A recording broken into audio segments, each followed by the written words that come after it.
Hello students, today I am starting Artificial Intelligence course.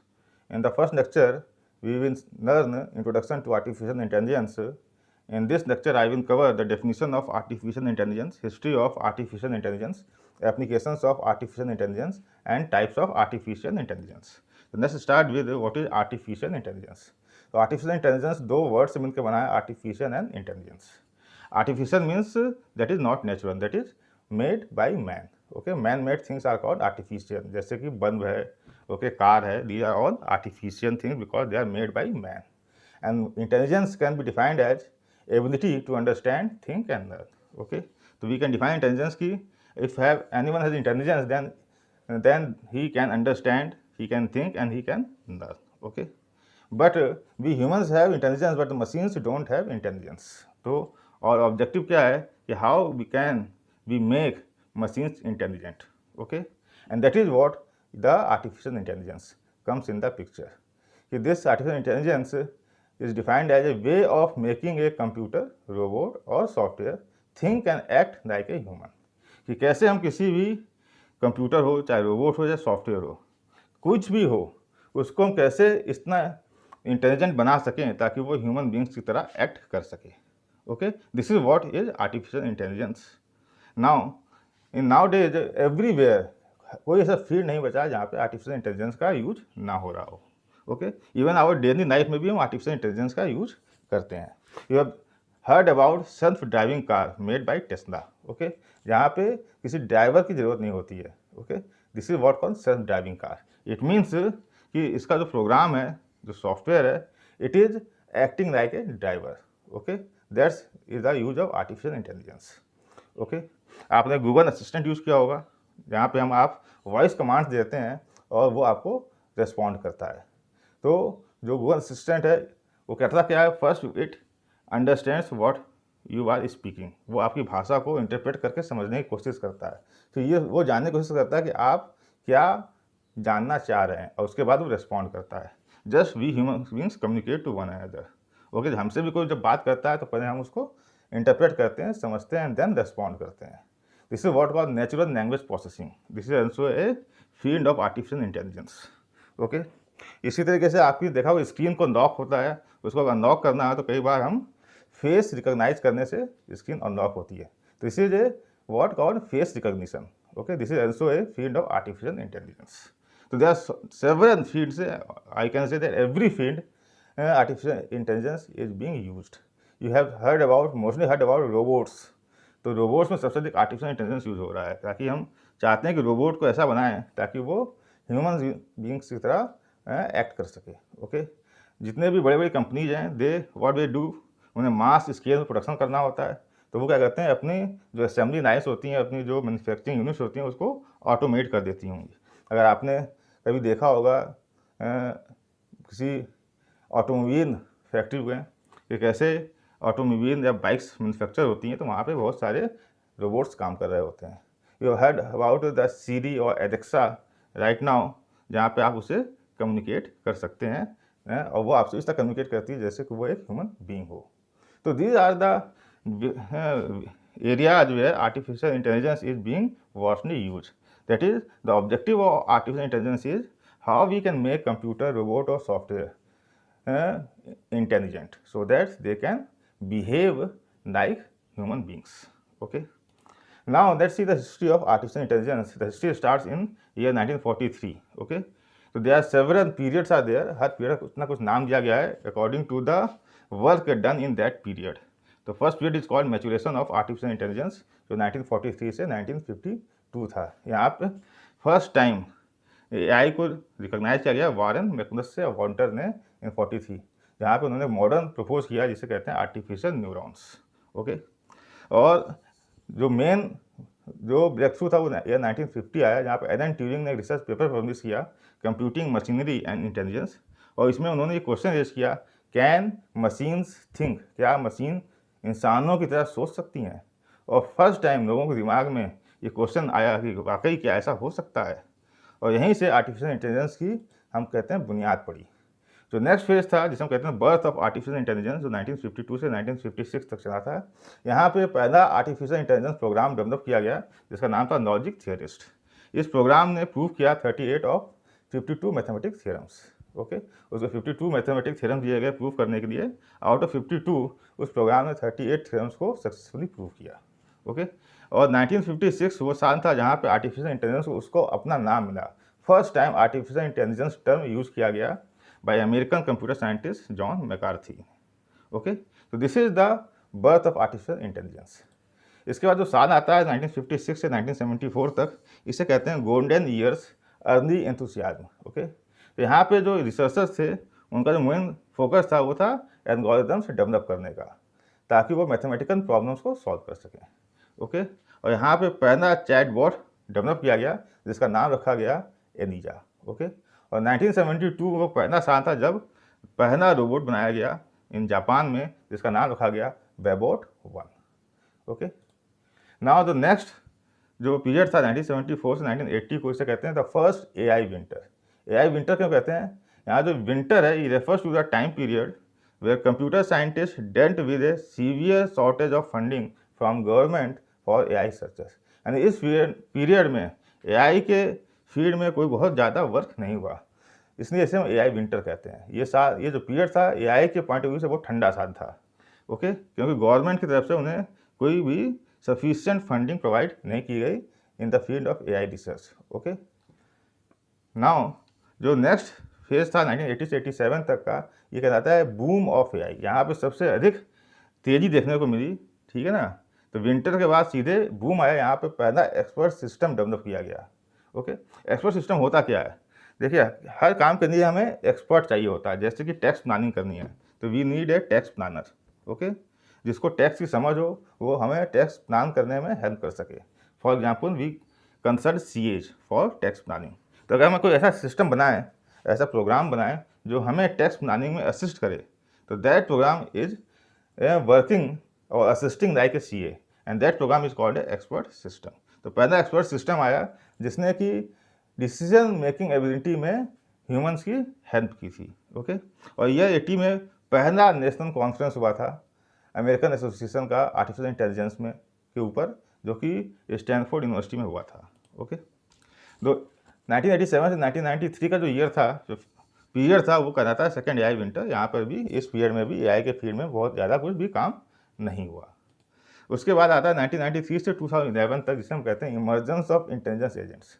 यहाँ पे AI के field में जो मेन वर्क हुआ वो एजेंट्स को इंटेलिजेंट बनाने के हुआ। ओके, हम नेक्स्ट लेक्चर में देखेंगे what are agents. You can अभी यहाँ समझ सकते हैं एजेंट्स वो होता है जो जिसके पास सेंसर्स होते हैं, जो अपने एनवायरनमेंट को समझ सकता है कि उसके आसपास क्या हो रहा है और उसके अकॉर्डिंग वो काम कर सकता है। तो यहाँ पे ऐसे एजेंट्स को डेवलप करने के लिए काम हुआ जो इंटेलिजेंट एजेंट्स कहलाएं, उनके पास अपनी इंटेलिजेंस हो। फॉर एग्जांपल ये 1997 में आईबीएम का डीप ब्लू सुपर कंप्यूटर था जिसने beats world chess champion Garry Kasparov and became the first computer to beat a world chess champion. And ये 1997 में आईबीएम का डीप ब्लू जो सुपर कंप्यूटर था, उसने उस वक्त के जो चेस के वर्ल्ड चैंपियन थे गैरी कास्परोव, जो रशिया के थे, उनको हरा दिया था। ओके, तो एक सुपर कंप्यूटर ने, ना कि एक इंसान ने, एक वर्ल्ड चेस चैंपियन को हराया था। ओके, ईयर 2002 में first time AI entered the home in the form of Roomba a vacuum cleaner. तो ईयर 2002 में घरों में भी पहली बार एआई ऐसे प्रोडक्ट की एंट्री हुई जिसमें एआई का यूज हुआ था, और वो था रूम्बा के फॉर्म में, जो कि एक्चुअल में एक वैक्यूम क्लीनर था। और ईयर 2006 वो साल था जिसमें कि बिजनेस वर्ल्ड में एआई का यूज शुरू किया गया। जितने भी बड़ी बड़ी आप कंपनियों का नाम सुनते हैं, Facebook, Twitter, Netflix, Instagram, they are all using AI for their businesses. Okay, now 2011 से अब तक का जो पीरियड चल रहा है, इसे हम कहते हैं deep learning, big data and artificial general intelligence. इसमें जो एआई के फील्ड में काम हो रहा है वो डीप लर्निंग के फील्ड में हो रहा है, बिग डेटा के में हो रहा है, और जो इंटेलिजेंस है उसको जनरलाइज करने की बात हो रही है। किसी एक फील्ड की इंटेलिजेंस की ना होकर एक जनरल इंटेलिजेंस की बात की जा रही है। ओके, ये कुछ इसके माइलस्टोन्स हैं। जैसे ये 2011 में आईबीएम का Watson won Jeopardy a quiz show where it had to solve the complex questions as well as riddles. यानी कि आईबीएम का जो ये जेओपार्डी था, इसने क्विज शो में पार्टिसिपेट किया और वहाँ पे बहुत सारे कॉम्प्लेक्स क्वेश्चंस के उसने सॉल्व किया था। तो यहाँ से मालूम पड़ा कि it could understand natural language and can solve tricky questions. Okay, 2012 में गूगल ने लॉन्च किया एंड्रॉइड ऐप, जिसे कहते हैं गूगल नाउ। ठीक है, this will provide information to the user as a prediction, and Google now it will provide information on the basis of prediction. Okay, 2014 में chatbot आया यूगिन गोस्टमैन, जिसने कि एक कंपटीशन को जीता था जिसका नाम था ट्यूरिंग टेस्ट। तो एक चैटबॉट ने उस कंपटीशन में जितने भी ह्यूमन बींग्स उनको हरा के उस चैंपियनशिप को जीता था। ओके, और ये 2008 में एक प्रोजेक्ट डिबेटर फ्रॉम IBM का ही था, जिसने कॉम्प्लेक्स टॉपिक्स पे 2 master debtors and perform extremely well, जिसने कि डिबेट की थी, यानी एक रोबोट जो डिबेट कर रहा है with the human beings on the very complex subjects. Okay, तो जो रोबोट है it is debating like a human beings to the other human beings, and this is what called general intelligence, not a specific intelligence, किसी एक field में intelligence की बात ना करके हम एक जनरल इंटेलिजेंस की बात करें जिसमें एक रोबोट या मशीन को कई सारे फील्ड्स का इंटेलिजेंस हो, ठीक है, नॉलेज हो। तो this is all about history of AI। Now let's C applications of AI। तो मैंने बताया कि ऐसा कोई फील्ड आज की तारीख में नहीं है जहाँ पे AI का यूज़ नहीं हो रहा, चाहे हेल्थ केयर हो, ऑटोमोबाइल हो, फाइनेंस हो, सर्विलांस हो, सोशल मीडिया हो, एंटरटेनमेंट हो, एजुकेशन हो, स्पेस एक्सप्लोरेशन हो, गेमिंग है, रोबोटिक्स, एग्रीकल्चर, ई-कॉमर्स, एवरीवेयर। ये कुछ फील्ड्स हैं। इसके अलावा जो रिमेनिंग फील्ड्स और रह गए हैं, नेचुरल लैंग्वेज प्रोसेसिंग है, ओके है, बायोमेट्रिक्स है, आई मीन न्यूरल नेटवर्क्स हैं, there are lots of areas where AI is being used. Okay, automobile में देखा ऑटोमेशन होता है, यहाँ पे रोबोट्स असेंबलिंग करते हैं। ओके, सर्विलांस और सिक्योरिटी में भी यूज होता है कि हम कैमरे के मदद से कैमरा पिक्चर्स ले रहा है और वो पिक्चर्स एक सर्वर भेज जा रहे हैं, उस सर्वर पर एक प्रोग्राम चल रहा है और उन पिक्चर्स के बेस पे डिसाइड कर रहा है कि जाम है कि नहीं है, whatever the things is there. Social media में आप देखते होंगे बहुत ज़्यादा AI का यूज हो रहा है।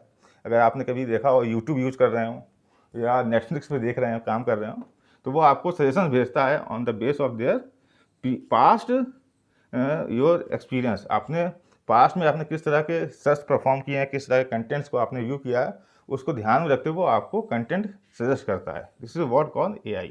तो एवरीवेयर आप स्पेस एक्सप्लोरेशन की बात करें तो आपने देखा होगा कि मार्स रोवर जो स्पेस में गया था, इट इज़ व्हाट, वो मून के सरफेस पर लैंड किया था, उसको वहाँ पे घूमना था, वहाँ से इंफॉर्मेशन गैदर करनी थी और उसे वापस ज़मीन पे अपने सेंटर पे, नासा के सेंटर पे सेंड करना था।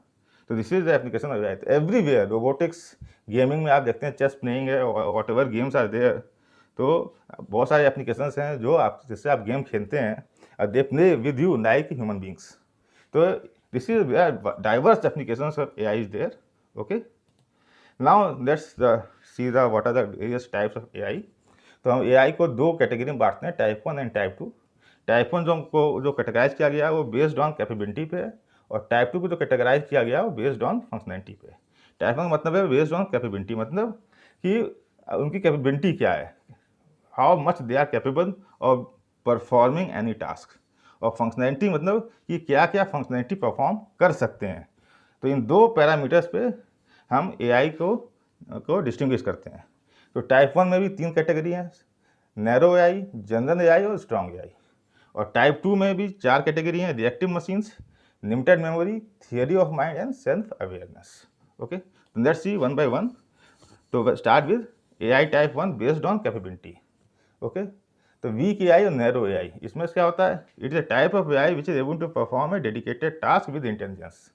ओके, तो ये सबसे ईजियर AI का एग्जाम्पल है जहाँ पे हम ऐसे प्रोडक्ट्स डेवलप करते हैं जो एक पर्टिकुलर टास्क को पूरा कर सकें विद इंटेलिजेंस।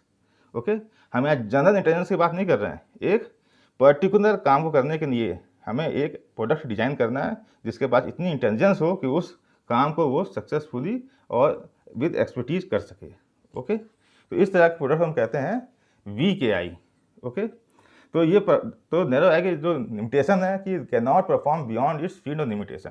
तो जिस टास्क के लिए इस AI को डेवलप किया गया, इस प्रोडक्ट को बनाया गया, वो उसके अलावा और कोई काम नहीं कर सकता। ओके, एग्जाम्पल के तौर पर आप देख सकते हैं प्लेइंग चेस। तो अगर कोई प्रोग्राम है जो चेस खेलने के लिए डिजाइन किया गया है, it can play only chess, it can not play TikTok 2, it can not play rummy. Okay, तो this is what dedicated task के लिए जब हम कोई प्रोडक्ट डिजाइन करते हैं with intelligence, it is called weak AI और narrow AI। Okay, self driving cars भी जो है it is example of weak AI, क्योंकि वहाँ पे जो ड्राइवर है वो सिर्फ कार चला रहा है, ट्रक नहीं चला रहा है। ओके, हवाई जहाज नहीं उड़ा रहा है, It is designed only for driving cars. Okay. So this is what weak AI or narrow AI. Okay. Then come to the general AI, मतलब जनरल इंटेलिजेंस की बात हो रही है। जो नैरो एआई है उसमें क्या है कि आपके पास इंटेलिजेंस होना चाहिए एक पर्टिकुलर टास्क को करने के लिए। जनरल एआई का मतलब है कि आपका जनरल इंटेलिजेंस होना चाहिए कि आप कुछ भी काम दिया जाए आप उसे कर सकें। ठीक है, तो general AI is a type of intelligence which could perform any intellectual task with efficiency like human. जैसे हम लोगों को कुछ भी काम दिया जाता है तो हम जो थोड़ा तुम चले गए बाइक चला के चले गए कहीं, तो इट मीन्स कि हमें बाइक चलानी आती है। ठीक है ना, हमें पढ़ने को बोल दिया गया तो हम पढ़ते हैं, तो हमें पढ़ना भी आता है। तो we can human beings have intelligence to do several things. Okay, तो इस तरीके की कैपेबिलिटी क्या हम वाला कोई एआई पर बना सकते हैं? अगर बना सकते हैं उससे कहते हैं जनरल एआई। ओके, तो idea behind is to make such system which could be smarter and think like a human बाइज हो। तो ऐसा प्रोडक्ट बनाना जो ह्यूमंस की तरह स्मार्टर हो और उसी तरह का कैसे एक्ट कर सके, परफॉर्म कर सके। Currently there is no such system exists which could come under general AI. Okay, तो अभी तक ऐसा कोई भी AI प्रोडक्ट मार्केट में नहीं हुआ है, ना ही रिसर्च में डेवलप हो पाया है जिसके पास जनरल आर्टिफिशियल इंटेलिजेंस हो। ओके, तो इस फील्ड में अभी काम हो रहा है।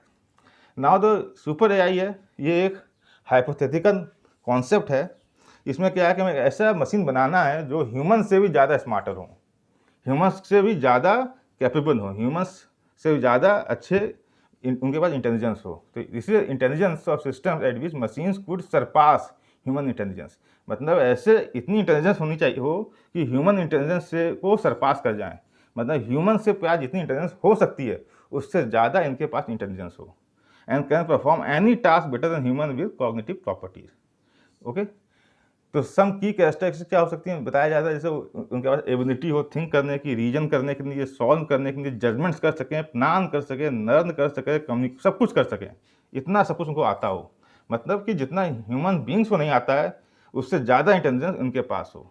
ओके, तो super AI still a hypothetical concept, अभी भी ये हाइपोथेटिकल कॉन्सेप्ट है, इसकी बात होती है, इसके फील्ड में अभी कुछ भी काम नहीं हो रहा है, क्योंकि इस पर काम तभी हो सकता है जब इसके पहले वाला जो एआई है जनरल एआई, ये जब तक अचीव नहीं होगा तब तक आप सुपर एआई की तरफ आप बढ़ नहीं सकते। तो पहले जो स्टेप हो नैरो एआई, जब नैरो एआई पे काम हो जाएगा तब हम मूव करेंगे जनरल एआई पे, जब जनरल एआई पे भी मास्टरी हो जाएगी तब साइंटिस्ट और रिसर्चर्स मूव करेंगे सुपर एआई की तरफ। Okay, now on the basis of functionality कि क्या क्या कर सकते हैं, उनके पास क्या क्या फंक्शनैलिटी है, तो फर्स्ट इज रिएक्टिव मशीन्स। तो रिएक्टिव मशीन्स क्या है? The most basic type of artificial intelligence. जब भी हम बेसिस ऑफ फंक्शनैलिटी की बात करेंगे तो सबसे आसान जो एआई प्रोडक्ट होता है वो रिएक्टिव मशीन्स होते हैं। They do not store memories और पास्ट एक्सपीरियंस और फ्यूचर एक्शंस। ये किसी भी काम करने के लिए मेमोरी का यूज़ नहीं करते हैं, इनके पास कोई भी प्रीवियस रिकॉर्ड नहीं होता है, ऑन द स्पॉट उन्हें जो समझ में आता है वो उन्हें परफॉर्म करना होता है। These machines only focus on current scenario and react on it as per possible action. तो ये मशीन्स करती क्या है कि जैसा सिनेरियो होगा, जैसी कंडीशन होगी, उसके अकॉर्डिंग उन्हें एक्ट करना होता है। हम ह्यूमन बीइंग्स क्या है कि हमें एक्सपीरियंस होता है, हमारे पास नॉलेज होती है और उस नॉलेज को यूज़ करते हैं अपने काम करने के लिए। Okay, but they don't have memory, that's why they can not store information. तो what can they react according to situation. Okay, जैसे IBM deep blue system example of reactive machine है। ओके, तो these are the examples of reactive machines, they only react. But limited memory की बात करें तो reactive machine से एक step आगे है लिमिटेड मेमोरी, बिकॉज यहाँ पे limited memory machines can store past experience और some data for a short period of time. तो जो लिमिटेड मेमोरी मशीन्स होती हैं they can store the past experience data but for a short period of time, हमेशा नहीं store कर सकते हैं, कुछ समय के लिए स्टोर करते हैं, उसके बाद क्योंकि मेमोरी ज़्यादा नहीं होती है, उस मेमोरी को ज़्यादा नहीं होती है तो ज़्यादा इन्फॉर्मेशन स्टोर नहीं हो सकती है। ओके, तो मेमोरी स्टोर की जाती है कुछ समय के लिए, उसके बाद नई इन्फॉर्मेशन स्टोर करनी होती है, तो जो प्रीवियस इन्फॉर्मेशन होते हैं वो डिलीट हो जाती है। तो that is they have the capability of limited memory. Okay, जो रिएक्टिव मशीन्स थी उनके पास no memory. Okay, these machines use store data for limited period of time. तो self driving cars, these are example of limited memory. ठीक है ना, because these cars store recent speed of nearby cars, distance of other cars, speed limit and other information to navigate. तो self driving cars को क्या information चाहिए कि उसके आसपास कौन सी कार्स चल रही हैं, कितनी दूरी पे चल रही हैं, कितनी स्पीड से चल रही हैं, ये इन्फॉर्मेशन जब उसके पास होगी तो ही वो क्या कर सकता है, ड्राइविंग कर सकता है। ओके। नाउ लिमिटेड मेमोरी से जो नेक्स्ट स्टेप आएगा एआई का on the basis of functionality, उसे कहते हैं थियोरी ऑफ माइंड। तो theory of mind, AI should understand the human emotions, people, believes and able to interact socially like humans. अब यहाँ पे ऐसे एआई प्रोडक्ट की बात करी जा रही है जो कि ह्यूमन इमोशंस को समझ सके, जो लोगों की जो बिलीव्स हैं, जो मान्यताएं हैं, उनको समझ सके, और जिस तरीके से हम ह्यूमन समाज में इंटरेक्ट करते हैं वैसे भी वो भी इंटरेक्ट कर सके। This type of machine are still not developed. अभी भी इस तरह की कोई मशीन डेवलप नहीं हुई है, but researchers are making efforts, क्योंकि किसी भी मशीन में या किसी रोबोट में ह्यूमन इमोशंस को डालना बहुत कठिन काम है कि वो हमारी तरह हंसे, हमारी तरह उसे भी दर्द हो, हमारी तरह उसे भी दुख हो। ये जो ह्यूमन इमोशंस हैं, जो पीपल की, जो लोगों से कैसे इंटरेक्ट करना है, ठीक है ना, समाज में कैसे रहना है, ये सारी चीज़ें मशीन्स को सिखाना, इस तरह के प्रोडक्ट बनाना अभी भी मतलब डेवलप नहीं कर पाए हैं researchers. They are working on this area, may be some improvement और some good news may be heard very. Now the next is self awareness. तो अभी जो थियोरी ऑफ जो था माइंड का भी अभी कोई प्रोडक्ट आया नहीं है। जो थियोरी ऑफ माइंड को हम अचीव कर देंगे तब हम सेल्फ अवेयरनेस की तरफ आएंगे, ठीक है। तो यहाँ पर भी अभी हाइपोथेटिकल कॉन्सेप्ट है, और ये होता क्या है कि the self awareness AI the future of AI. मतलब इसको अचीव करने के बाद एआई खत्म हो जाएगी। Those machines will be super intelligent and will have their own consciousness, sentiments and, मतलब ये वो मशीन्स होंगी जो सुपर इंटेलिजेंट होंगी, उनके पास अपना कॉन्शियसनेस होगा, उनके अपने सेंटिमेंट्स होंगे, वो खुद ही सेल्फ अवेयर होंगी हर चीज़ के लिए। मतलब उनको सिखाने की ज़रूरत नहीं है कि हमको हम सिखाएं कि ऐसे आपको एक्ट करना है। They can learn from there itself, उन्हें they are aware from himself, मतलब उन्हें कि जैसे किसी मशीन को हम सिखाते हैं, ये वो खुद इंटेलिजेंस गेन करने सब कुछ, मतलब कि जिससे कि हम इंसान इवॉल्व होते हैं पैदा होने से बड़े तक, जिस तरह से हम सीखते जाते हैं और इंटेलिजेंस गेन करते जाते हैं, उसी तरीके से ये मशीन्स होंगी जो कि सुपर इंटेलिजेंट होंगी, और उनका अपना कॉन्शियसनेस होगा, सेंटिमेंट्स होंगे और सेल्फ अवेयरनेस होगी, ठीक है। And this AI does not exist in reality and it is a hypothetical concept. ये अभी भी एक हाइपोथेटिकल कॉन्सेप्ट है कि ऐसी मशीन्स हो सकती हैं जो उनके अपने सेंटिमेंट्स हों। इंसानों के सेंटिमेंट्स होते हैं, इंसान के कॉन्शियसनेस होता है, मगर मशीन्स में भी सेंटिमेंट्स हों, कॉन्शियसनेस हो, अवेयरनेस हो, ये सुनने को नहीं मिलता है। तो इस तरह का कोई प्रोडक्ट डेवलप करना, तो ये अभी भी हाइपोथेटिकल कॉन्सेप्ट है। जैसे वहाँ पर सुपर एआई एक हाइपोथेटिकल कॉन्सेप्ट है कि महामानव बनाने की बात हो रही है, वैसे यहाँ सेल्फ अवेयरनेस वाली जो बेस्ड ऑन फंक्शनैलिटी एआई है, ये भी एक हाइपोथेटिकल कॉन्सेप्ट है जो सिर्फ लोग लॉजिकली बात करते हैं, इस पर कोई भी काम नहीं हो रहा है, ठीक है ना। तो these are the type 1 and type 2 of AI, okay. तो hope you have understood what is AI and what is the history of AI, what are the applications of AI, and what are the types of AI based on functionality and capability, okay. So I request you to please like, share and subscribe my channel. Thank you.